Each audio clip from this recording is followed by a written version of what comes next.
Ողջույն, հարցիգինն է եթերում։ Այս հաղորդման շրջանակներում մենք կվերլուծենք շաբաթվա մեր դիտարկմամբ կարևորագույն իրադարձությունները։ Անցնող շաբաթասկզբին Պաշտպանության նախարարությունում տեղի ունեցած կոլեգիայի նիստում Հայաստանի նախագահ Սերժ Սարգսյանն անդրադարձել է հայ-ադրբեջանական սահմանին ստեղծված իրավիճակին եւ մի քանի ուշագրավ հայտարարություններ արել կապված Ադրբեջանին Հայաստանի տալիք պատասխանների հետ։ Այդ հայտարարություններում հնչել են աննախադեպ բնորոշումներ, մասնավորաբար Սերժ Սարգսյանը խոսել է Ադրբեջանին ասիմետրիկ կանխարգելիչ հարվածներ հասցնելու իրավունքի մասին։ Այն, որ նման հայտարարությունը հնչում է նախագահական մակարդակով, որոշակիորեն նոր իրավիճակի մասին է խոսում։ Այս հայտարարությունները գրեթե հավասարազոր են պատերազմի մարտահրավերի ընդունման, առավել ևս, որ Սերժ Սարգսյանը խոսում է շփման գծում Ադրբեջանից զինտեխնիկայի եւ զինուժի կուտակումների դեպքում կանխարգելիչ հարվածների մասին։ Արդյոք Սերժ Սարգսյանի սեղանին կան տեղեկություններ, որ նման կուտակումները, հետևաբար նաև ավելի խոշոր ռազմական սադրանքները հավանական են։ Ներկայումս կարծես թե սահմանում հարաբերական անդոր է եւ ըստ Հայաստանի պաշտոնական տեղեկությունների Ադրբեջանի կողմից հրադադարի խախտումների ծավալներն էապես նվազել են։ Հետևաբար առավել քան ակնհայտ է դառնում, որ Սերժ Սարգսյանի ներկայիս խոսքը ոչ թե եղածին է վերաբերում, այլ վերաբերում է հնարավոր ռիսկերին կամ սպասումներին։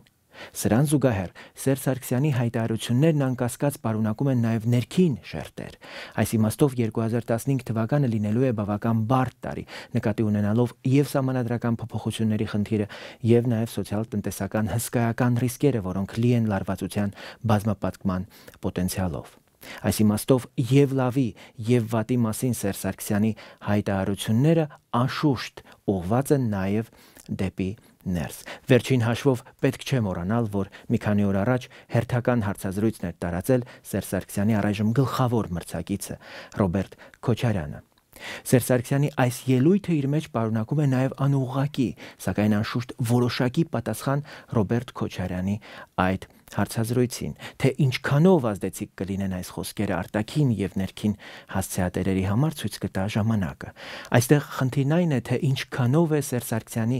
այս մեսիջների, այսպես ասած, արտաքին ապահովվածությունը։ Դատելով անցնող տարիներին Սերժ Սարգսյանի ոճից եւ մեթոդներից, անելանելի վիճակներում նա գերադասում է լռությունն ու դադարը եւ նմանօրինակ ելույթներով հանդես է գալիս որևէ երաշխիքներ ստանալու պարագայում։ Մնում է հարցը, թե որտեղից եւ ինչ տեսքով կարող էին լինել այդ երաշխիքները։ Շաբաթվա առաջին կեսին Հայաստանի պաշտպանության նախարար Սեյրան Օհանյանը մամուլի ասուլիսում հայտարարել էր, որ մեր բանակի հրամանատարների փորձն ու գիտելիքները, մեր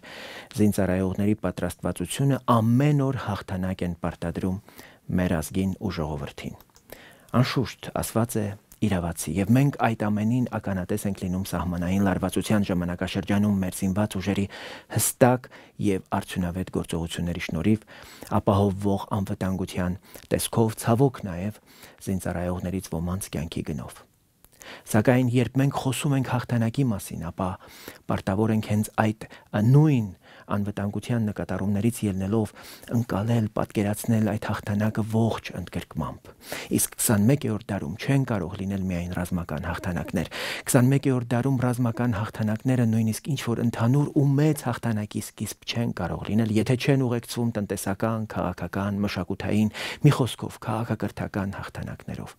Եվ երբ մենք խոսում ենք հաղթանակի մասին, ապա պետք է խոսենք առաջին հերթին այն մասին, որ ինչպես Ղարաբաղյան առաջին պատերազմում մեր ձեռք բերած մեծ հաղթանակը, այնպես էլ այսօր սահմանում ադրբեջանական դիվերսիոն փորձերի, դիպուկահարների եւ դիվերսանտների պատերազմում ձեռք բերվող փոքր լոկալ հաղթանակներն ըստ էության մնում են որբ։ Մնում են որբ, որովհետև չեն զուգորդվում, չեն լրացվում, չեն շարունակվում տնտեսական, քաղաքական, հասարակական, սոցիալ-մշակութային կյանքում արձանագրվող հաղթանակներով։ Հաղթանակի մասին խոսելու համար մենք պետք է խոսենք երկրում նախ եւ առաջ սահմանադրության եւ օրենքների հաղթանակի մասին։ Եթե մեր զինված ուժերը սահմաններում հաղթում են հակառակորդի դիվերսանտներին, ապա այդ հաղթանակը լիարժեք դարձնելու համար մեր երկրի ներսում էլ պետք է հաղթող լինեն սահմանադրությունն ու օրենքները, այսինքն իրավունքն ու ազատությունները, ասել է թե քաղաքացին։ Պատմությունը մեզ չի ների, եթե մենք մսխենք նաև երկրորդ հաղթանակը, որն այսօր ձեռք ենք բերում փոքր հաղթանակների տեսքով, եւ որն ըստ էության ստիպված ենք անել նաև հենց այն պատճառով, որ առաջինը մսխել ենք եւ չենք կարողացել դարձնել ամուր խաղաղություն կառուցելու համար անհրաժեշտ շաղախ։ Մենք մի անգամ արդեն հաղթանակը հիմքի փոխարեն դարձրել ենք հումք, երկրորդ անգամ նույնը կրկնելու դեպքում երրորդ հնարավորությունը, պատմությունը եւ աշխարհը մեզ համար արդեն ավելորդ կհամարեն։ Այս շաբաթ Հայաստան էր այցելել Իրանի արտաքին գործերի նախարար Ջավադ Զարիֆը։ Ամենաբարձր մակարդակում տեղի ունեցած հանդիպումներում հնչած հայտարարություններում նոր նշանակություն ունեցող հանգամանքներ չկային եւ այստեղ կարող ենք կարևոր համարել Իրանի արտաքին քաղաքական գերատեսչության ղեկավարի այցելության փաստն ինքնին տարածաշրջանում տեղի ունեցող մի շարք կարևոր իրադարձությունների ֆոնին։ Առաջինը բնականաբար հայ-ադրբեջանական սահմանում տիրող լարված իրավիճակն է։ Դատելով հայկական կողմի հայտարարություններից խնդիրն իսկապես վերաբերում է առանցքային իրողություններին եւ Թեհրանը բնականաբար փորձել է քաղաքական ոչ ամենաբարձր, սակայն բավական նշանակալից մակարդակում հասկանալ իրավիճակը, հասկանալ թե ինչ է փոխվել վերջին օրերին տեղի ունեցած զարգացումների արդյունքում, ինչ գործոնների հաշվին է հայկական կողմը կոշտացրել իր դիրքորոշումն ու ըստ էության սպառնացել Ադրբեջանին ասիմետրիկ պատժիչ գործողություններով։ Միևնույն ժամանակ Իրանի արտգործնախարարի այցը հետաքրքրական է օրեր առաջ Ռուսաստանի Դաշնության պաշտպանության նախարարի Իրան կատարած այցի ֆոնին, որտեղ կողմերը կնքել էին ռազմատեխնիկական համագործակցության հուշագիր։ Սա իհարկե մտադրությունների մակարդակ է, սակայն այնուամենայնիվ ակնհայտ է, որ Ռուսաստանն առաջիկայում կփորձի ուշադրությունը մեծացնել իրանական ուղղությամբ եւ այստեղ բնականաբար առանցքային դեր են ստանում եւ Հայաստանը եւ Ադրբեջանը, եթե իհարկե Իրան-Ռուսաստան հարաբերություններում ցամաքային հաղորդակցության հեռանկարներ առաջանան։ Հունվարի 28-ին Մարդու իրավունքների եվրոպական դատարանում մեկնարկեց Դողու Փերինչեքի հայտնի գործը Հայոց ցեղասպանության ժխտման կապակցությամբ։ Ուշադրությունը գործի հանդեպ բավական մեծ է եւ սա միանգամայն հասկանալի է։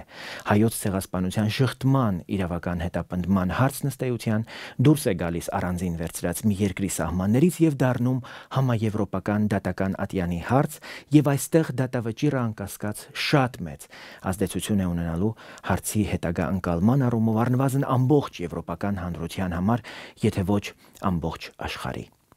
Ուշադրությունը մեծ է նաև հատկապես այն առումով, որ ամեն ինչ տեղի է ունենալու Հայոց ցեղասպանության 100-րդ տարելիցին, երբ միջազգային ուշադրությունը Հայոց ցեղասպանության խնդրի հանդեպ առավել քան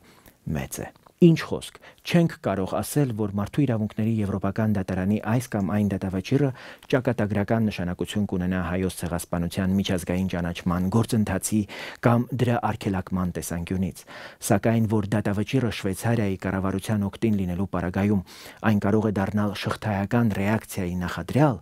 նույնպես անկասկած է։ Միևնույն ժամանակ ըստ էության ստեղծվում է ընդհանրապես գլոբալ իմաստով դատական նախադեպ Հայոց ցեղասպանության վերաբերյալ հարցում, ինչը կարող է նաև խթանել արդեն սփյուռքահայերի հայցերը թուրքական իշխանությունների դեմ։ Ահա այս տեսանկյունից Փերինչեքի գործով Մարդու իրավունքների եվրոպական դատարանի քննությունը կարող է ունենալ ոչ ճակատագրական, սակայն ելակետային նշանակություն միջազգային տրամադրությունների առումով, եթե նկատի ունենանք նաև այն, որ արևմտյան աշխարհը ներկայումս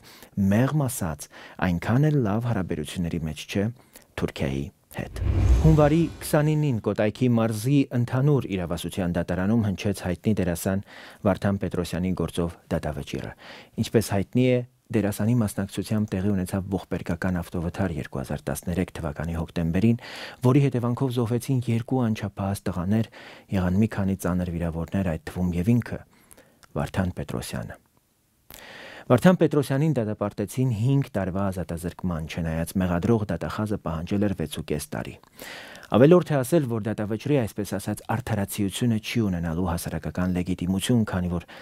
հասարակությունը չի տեսել արդարադատության գործընթաց, հասարակությունը չի տեսել, որ գործը գտնվում է Հայաստանի Հանրապետության արդարադատական համակարգի ենթակայության տակ եւ ուրեմն կարելի է վստահ լինել, որ վճռի բերող գործընթացը զերծ է լինելու որևէ տեսակի շահադիտական բաղադրիչներից, եւ սրա պատճառն այն է, որ Հայաստանում չկա դատական արդարադատ համակարգ, ինչը դժբախտաբար Վարդան Պետրոսյանի գործով ոչ միայն չհերքվեց, այլ նույնիսկ հաստատվեց։ Ողբերգությունից, դժբախտ պատահարից ապահովագրված չէ ոչ ոք։ Ի վերջո նաև այստեղ է, որ փրկություն պետք է սպասել ոչ միայն շտապօգնությունից, այլև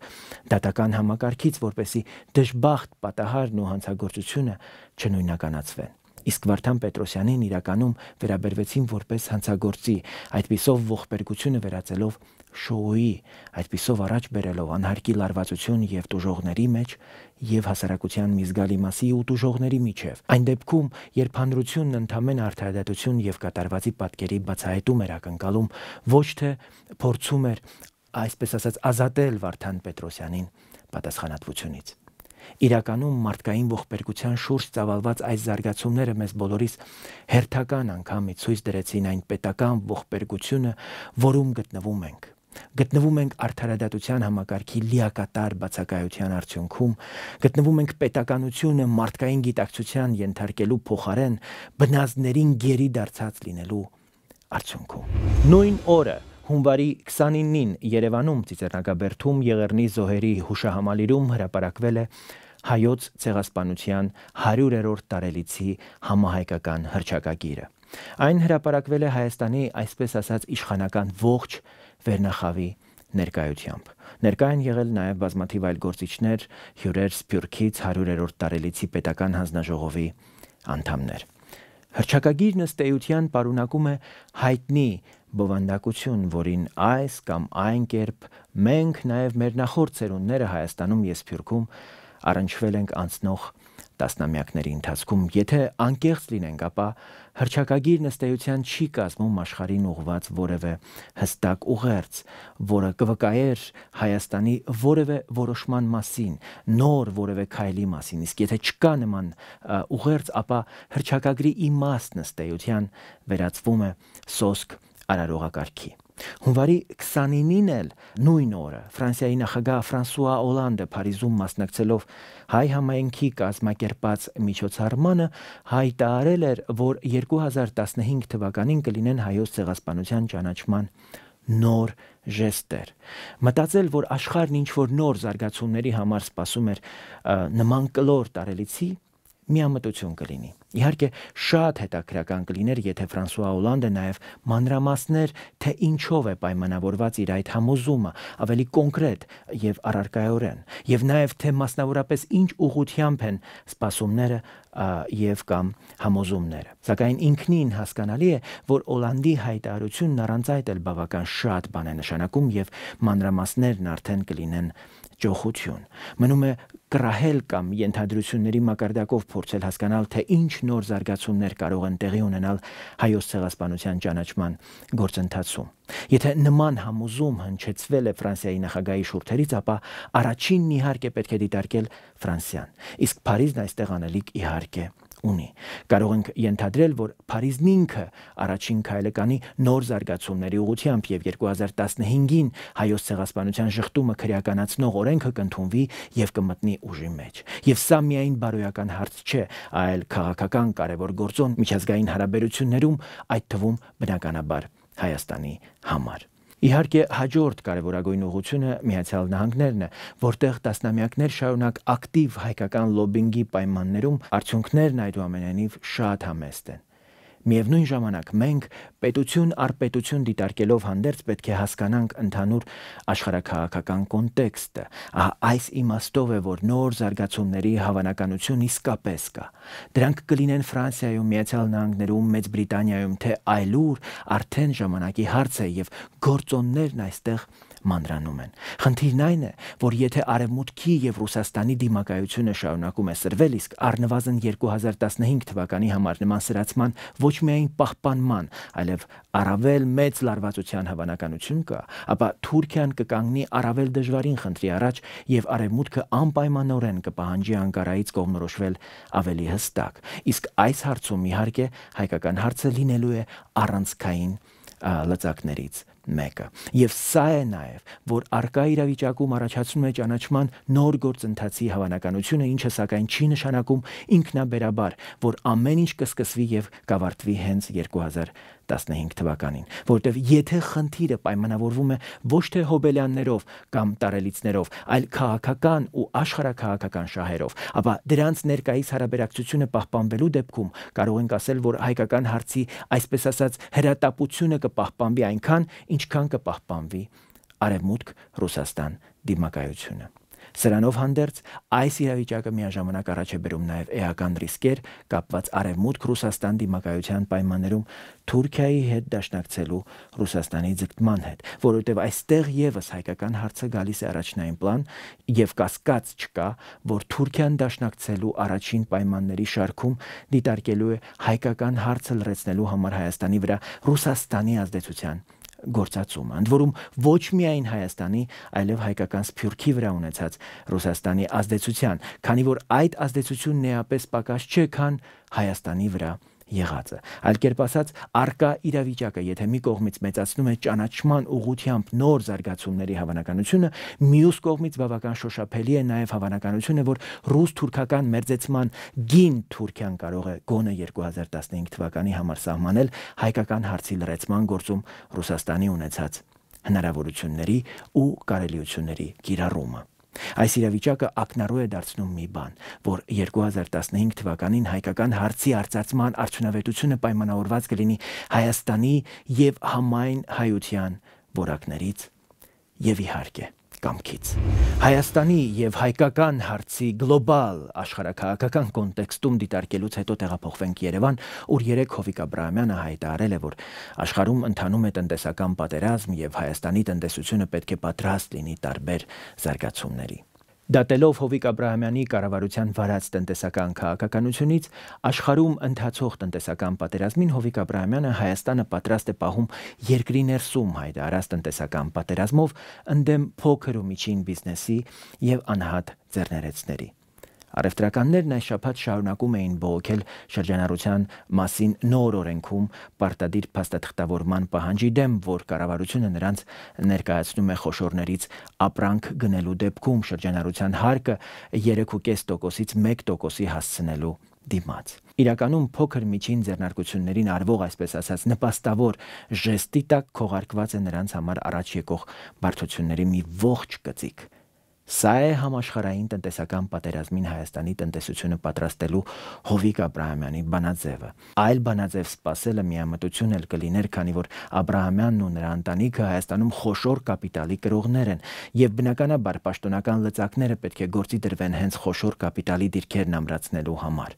Ըստ որում տեղի ունենում շատ հետաքրքրական մի բան։ Ցուցարարները համառորեն խուսափում են Հովիկ Աբրահամյանին ուղղված հրաժարականի պահանջներից, եւ սա շատ դժվարությամբ է տեղավորվում տրամաբանության մեջ, հատկապես այն առումով, որ Աբրահամյանը մի քանի օր շարունակ անտեսում էր ցուցարարներին բացատրություն տալու, ընդունելու, լսելու պահանջները։ Գուցե թե բացատրությունն ընկած է այն իրողությունների հիմքում, որ շրջանառության հարկի դեմ բողոքող քաղաքացիների, այսպես ասած, ակտիվ առաջնորդողները կապված են Բարգավաճ Հայաստան կուսակցության հետ, որն էլ խնամիական կապով Հովիկ Աբրահամյանի հետ է կապված եւ ըստ էության վարում է վարչապետի հրաժարականի հարց օրակարգում թույլ չտալու մարտավարություն։ Ավելին, այդ կուսակցության մի շարք հեղինակավոր անդամներ տարբեր առիթներով հայտարարել են, որ երևում է ինչ-որ բան անելու Հովիկ Աբրահամյանի ցանկությունը, սակայն նրան չեն թողնում։ Այս ամենով հանդերձ պարզ է դառնում, թե ինչու շրջանառության հարկի դեմ ծավալվող շարժումը ի տարբերություն օրինակ Տիգրան Սարգսյանի կառավարության ժամանակաշրջանում կൂട്ടակային կենսաթոշակային համակարգի դեմ ծավալվող շարժման վարչապետի պաշտոնակության հարց չի բարձրացնում։ Հավաքական անվտանգության պայմանագրի կազմակերպության գլխավոր քարտուղար Նիկոլայ Բորդյուժան երեկ հայտարարել է, որ ՀԱՊԿ անդամներն իհարկե ունեն տարբեր մոտեցումներ, սակայն անդամների միջև միմյանցից հեռու լինելու սառնությունն ինքը չի զգացել։ Բորդյուժան հայտարարել է, որ հենց դրա համար են միջազգային կազմակերպությունները, որ տարբեր մոտեցումներով երկրների միջև կոնսենսուս գտնեն։ Երևի Բորդյուժան նպատակ է ունեցել այս հայտարարությամբ ցրել այն անհեթեթ, իսկ ընդհանրապես վտանգավոր տպավորությունը, որ թողնում է այսպես ասած ռազմաքաղաքական դաշինք հանդիսացող ՀԱՊԿ-ը։ Սակայն իրականում նա այդ տպավորությունն ուղղակի ավելի է սրել եւ ընդգծել այս հայտարարությամբ։ Պարզվում է, որ Բորդյուժան այսպես ասած իր զգացողություններով է չափում Հավաքական անվտանգության պայմանագրի կազմակերպության անդամների վերաբերմունքը միմյանց հանդեպ։ Այսինքն Բորդյուժայի զգացողությունը ռազմաքաղաքական կատեգորիա է, եւ եթե նա չի զգում սառնություն, ուրեմն սառնություն չկա ու կարեւոր չէ, որ ասենք ինչ որ մեկը ամեն օր սպառնում է ՀԱՊԿ անդամ պետություններից մեկին, իսկ մեկ այլ անդամ այդ սպառնալիքներ տեղացողին միլիարդների սպառազինություն է մատակարարում։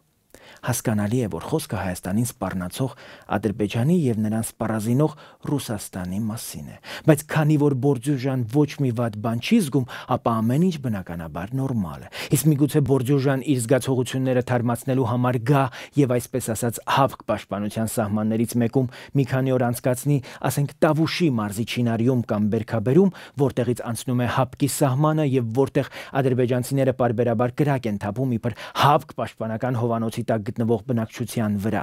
Գուցե այդ ժամանակ Բորդյուժան ինչ որ բան զգա եւ սկսի ՀԱՊԿ-ի մասին դատել այդ, այսինքն իրականությանն ավելի մոտ զգացումներով, եւ գուցե այդ դեպքում ՀԱՊԿ-ի գլխավոր քարտուղարը հասկանա միջազգային կազմակերպությունների եւ ռազմաքաղաքական անվտանգության բլոկների տարբերությունը, որ այդ բլոկները ոչ թե ստեղծվում են, որ կոնսենսուս փնտրեն, այլ կոնսենսուսի արդյունքում են ստեղծվում, քանի որ այդ բլոկների բուն խնդիրը վերաբերում է այնպիսի մի բնագավառի, այնպիսի կարևոր հարցերի, որ մինչև նրանք կոնսենսուս փնտրեն հասկանալու համար, թե ինչպես վարվել կարող է, այլևս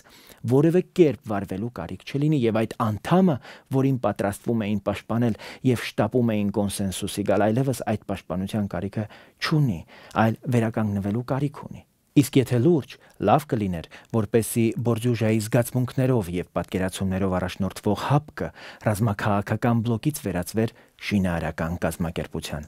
Այդպես ավելի արդյունավետ կլիներ։ Համենայն դեպս մեզ մոտ հենց այդպիսի զգացողություն կա։ Հարցի գինն էր եթերում։ Մնացեք բարով։